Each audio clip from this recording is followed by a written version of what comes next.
In this training module, I'm going to show you how to download, save, and install the TermLab software application.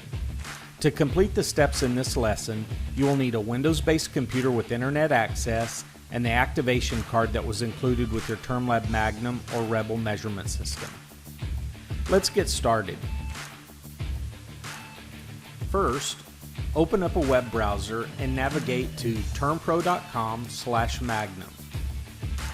When the web page opens, select TermLab Customer for the login selection. Enter your email address and the first 8 digits of your 36-digit activation code.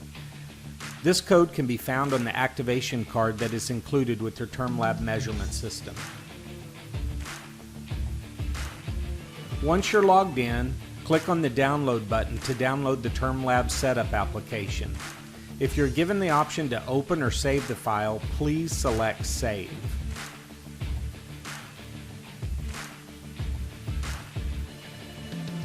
Once the download completes, run the download you just saved to install the TermLab application.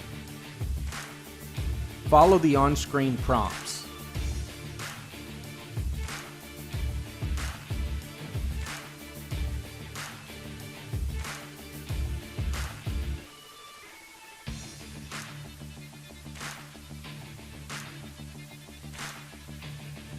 Once the program's installed, the TermLab icon will show up on your desktop.